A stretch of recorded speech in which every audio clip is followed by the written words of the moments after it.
Today we're going to take a look at the two cheapest welders that you can buy at Harbor Freight. The old Chicago Electric Flux 125's been around for a decade, and the newer, more refined Titanium 125. It's been around for a few years. Both of these are available right down the road at Harbor Freight. They're both very similarly priced. They have similar specs. We're going to run them through their paces and see which one might be the better fit for you if you're cheap and you want to weld. My name's Dave Whipple, and you're watching Bush Radical.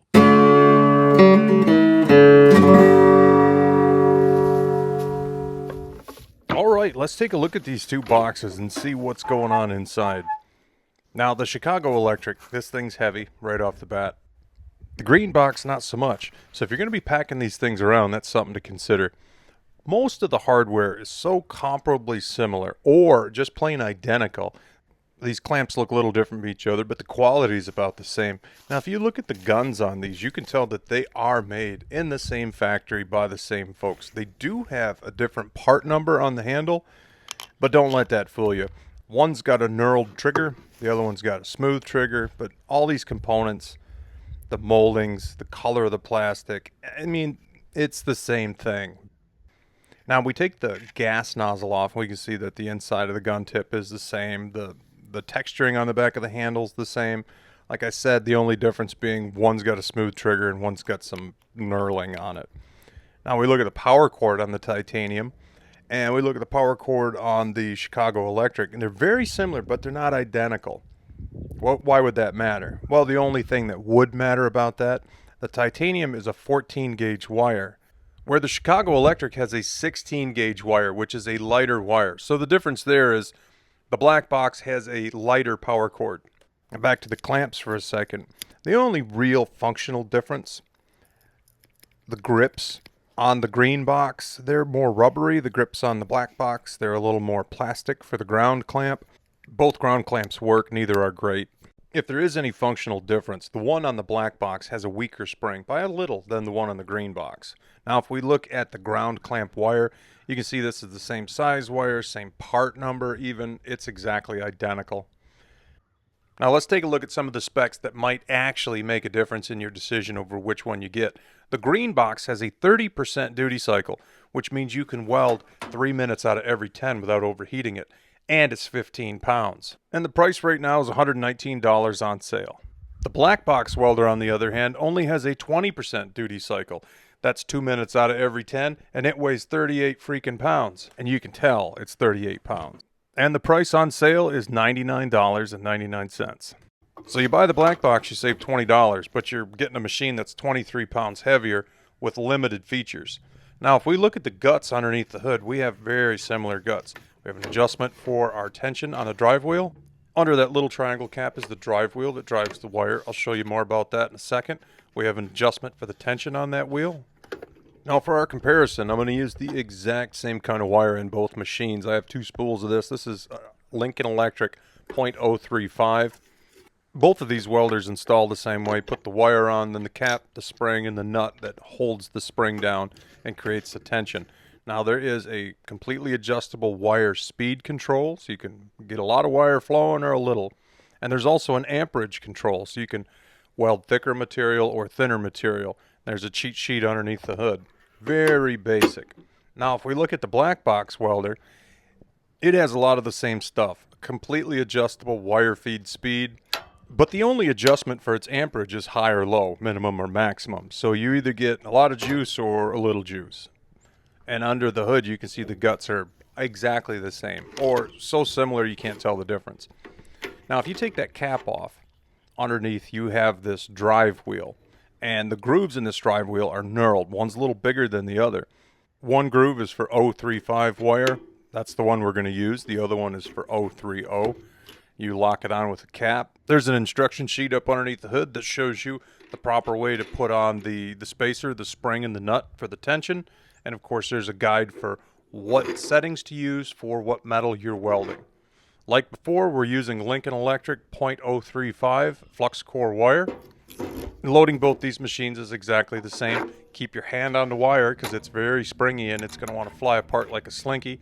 Put on the plate, the spring, the nut for the tension. We're going to feed the wire into the feed tube. We're going to make sure it's setting in the groove of the drive wheel, nice and secure. And then you have two options from that point. You can manually feed the wire in, which is totally safe. There's no juice on the wire, so to speak. Or you can grab the trigger and pull the trigger. But this wire is hot on this machine when you feed it with the trigger.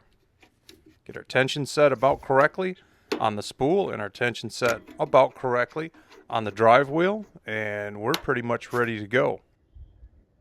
Now the first test we're going to run is we're going to weld two pieces of square stock together. I've adjusted the wire speed settings and I've adjusted the minimum maximum to maximum so that we're in accordance with the guide underneath the hood. I'm going to run a bead of weld all the way down, welding these two pieces together, and we're going to see what we can get. And so far so good. I think it's turned out a pretty good weld. Let's clean it up, take a closer look.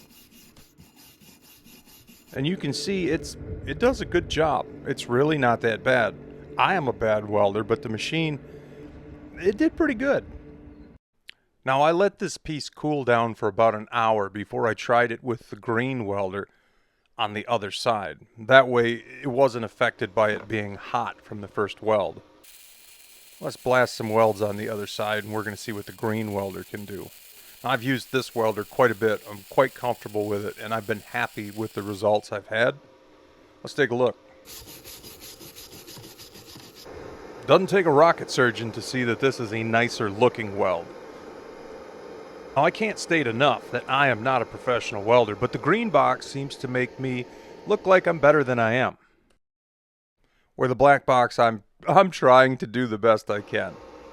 So I'm pretty happy with that, and I would definitely say that the green welder did a better job. Now we're going to try some 90-degree joints. Got it nice and clean. We got our magnet in there making a good, perfect 90-degree angle. We'll start with the black box Chicago Electric, see what we get.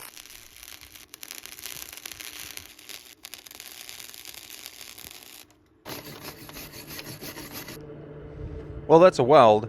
It's definitely not that pretty. It's probably structurally sound. I turned down the wire speed a little bit, see if that would make a difference, just for giggles. And it actually didn't. It made things worse. Clean the other side up and you can see turning the wire speed down is not the answer. Didn't work out very well. Kick this one off. We're going to try the same steel, clean the same way with the green welder, and we're going to see what we get there. Clean off all the slag, and once again, I'm much more happy with the results I'm getting from the green welder. One end is a little boogery, but where I started off, that's pretty good. I should have had my arm braced a little better. And we'll flip it around and we'll try it on the other side. Now about this time I ran out of wire.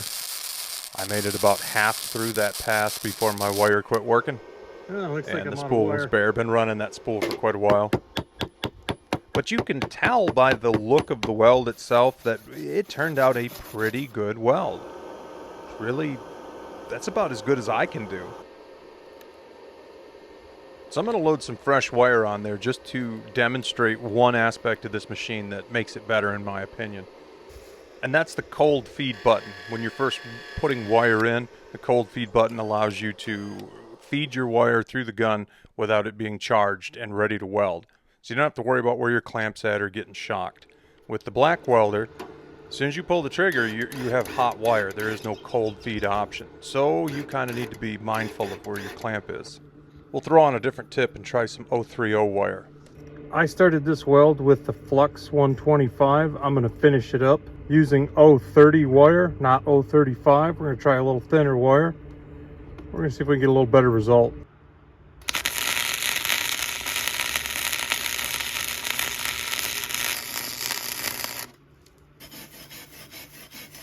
So this is with the Flux 125. This is with the Chicago Electric. We're going to try one more pass using 030 wire. We've got the settings where they call for on the guide underneath the hood. We'll clean the joint up and see what we end up with. That's about the best I've been able to do yet. Now the 030 wire we put on is generic, and man, it seems to throw a lot of splatters, but it is a weld and it does seem solid. So this is about the best that I could do with the black box. This is the best weld I could do with the green box. When we look at the 90s, this is the best weld I could do with the black box. And this is the best weld I could do with the green box. And for giggles, this is the black box trying to weld 1/4-inch plate. So after having used the titanium 125 and having tried out the Chicago Electric 125, I can do a better job with the green box than the black one. Now, I do have more time on this machine, and maybe this one can do everything as well as this one, but you're only saving $20 by buying this machine. It's 35 pounds as opposed to 15. It only has a high amperage or a low amperage, so all of that sweet stuff in between high and low, you don't get it. So if you're just getting into welding and you want to run down to the box store and you want to buy something cheap and try it out and see what you can do, I would go with this guy. Only an extra $20, a lot lighter, a lot more adjustable. It's been a great little welder. It's made me look like a better welder than I am, because I'm not. I appreciate you stopping by. My name's Dave Whipple, and you've been watching Bush Radical. And be radical, eh? See you soon.